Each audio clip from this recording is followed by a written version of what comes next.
Hey pals, how you doing? If you're new here, my name is Ocean, I'm 29, I'm transmasc, and I'm an illustrator / content creator. This is the second episode of Trans Sex Education, and today we're going to be talking about genitals. What do they look like? I'm doing this video for 3 reasons. One, because trans people deserve to know what they could look like or they might look like after taking hormones or undergoing surgery.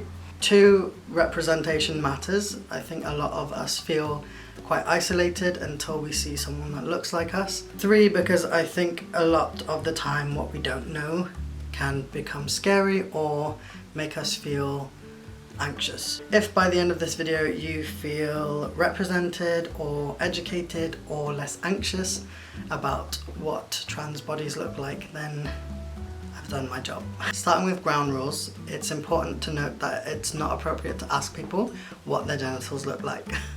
I didn't think I would have to say this, but we do. 1, it's invasive. 2, it can cause feelings of dysphoria. 3, it can put people in unsafe positions. 4, do you need to know?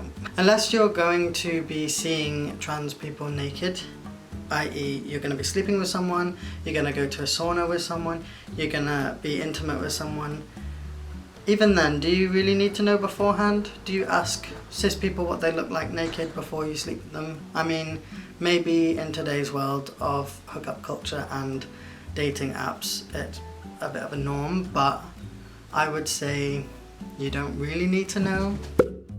So if you do want to know what a specific trans person looks like naked, i.e. you're going to be pursuing a relationship with someone, or you're going to be sleeping with someone or seeing them naked in the near future, then here are some ways you can ask or go around that. Assuming this is a mutual exchange and you would be comfortable with them asking the same of you, you could just ask, is there anything you want to share about your body before we get naked? Another way could just be, do you want to swap nudes? This kind of links back to my previous video, but talking about what people would prefer their body parts to be called would open up a conversation about what body parts they have.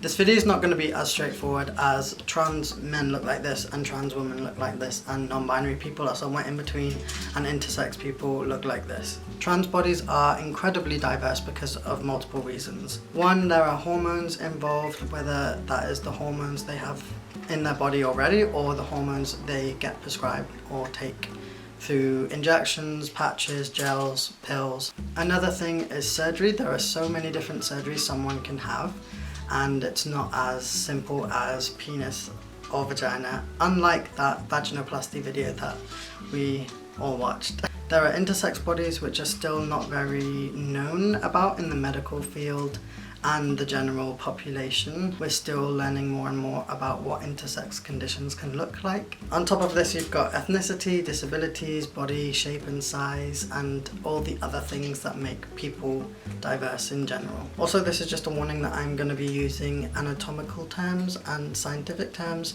Not everyone will feel comfortable with that, but to avoid miscommunication, that is why I am using them.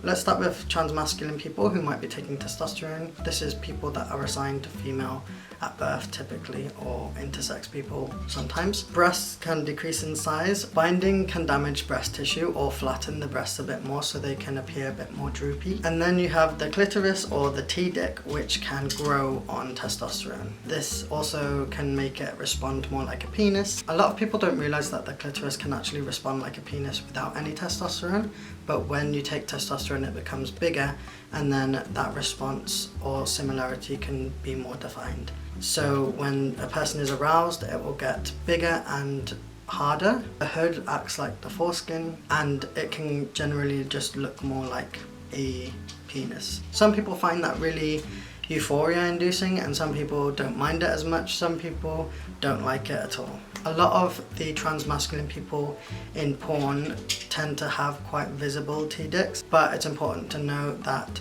it's not always visible depending on your body fat or your body shape. In people where it's not as visible, it's kind of hidden behind the mons pubis, which is the fatty bit that protects your vulva or genitals in general. Everyone has a mons pubis.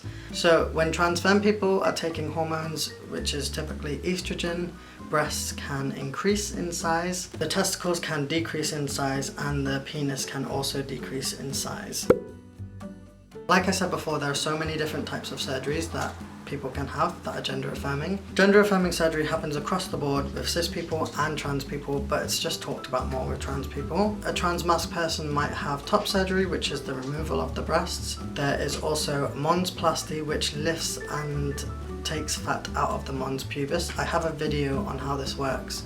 Metoidioplasty is a type of lower surgery that you can get. I would say this is the lesser known type of lower surgery for transmasculine people.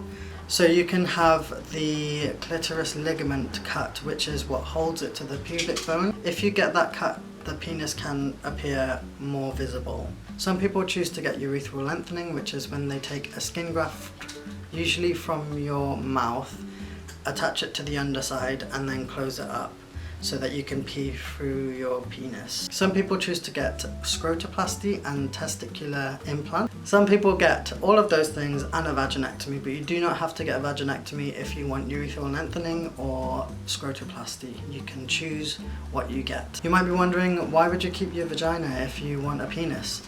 Because not everybody wants to look cis. Being cis isn't superior, it's not the ideal. Some people like how it feels, some people like how it looks. Phalloplasty is when you get a bigger skin graft from your arm or your stomach or your thigh, and that is made into a shaft. So some people just get the shaft and leave everything else. Some people get the shaft and testicular implants but keep the vagina. Some people get all of this and a vaginectomy, which is when they remove the vagina.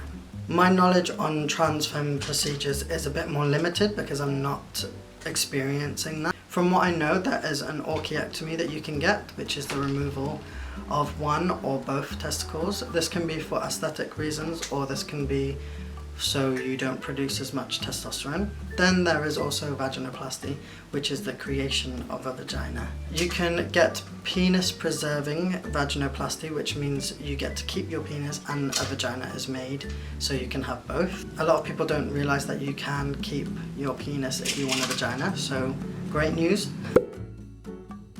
Some intersex people get surgeries when they are infants or children or too young to consent in order to try and fix their bodies and make them fit into either typical male or typical female appearances. Some people don't realise that they're intersex until they're much older because it's not as visible or noticeable. So an intersex body can look like having a micropenis or a longer clitoris than what is typical. There could be variations in the testes or ovaries. Some people might have internal testes and some people might have internal ovaries when they have a penis. Some people are assigned male at birth but they grow breasts and have a higher production of estrogen than what is typical. Other people might have variations of secondary sex characteristics that vary, again, from the typical. So like I said before, trans bodies are incredibly diverse and everyone looks different. I hope this gives you an idea of what trans people might look like. If you're trans, what you could look like in the future or what your options are. All of these illustrations have been from real people that have submitted their photos to me. I'm working on a project right now called Body Like Mine, and it is a book or documentation of 100 trans bodies. All of the images that I showed you are going to be part of this book, so it's a really cool project and I'm so grateful that people trust me enough to draw them and work with their stories. Thank you to all the members of the Conscious Club which help me create videos like this. This channel is demonetized, so I really rely on members of the Conscious Club to support my time that goes into these videos. If you want to see more content from me, like podcasts and downloadable phone and desktop wallpapers, downloadable art prints, activity books and physical gifts from my shop, then please consider becoming part of the Conscious Club. Thank you so much for watching this. As always, I hope you're having a great day, a great week and a great month and a great everything, and I will speak to you soon. Bye!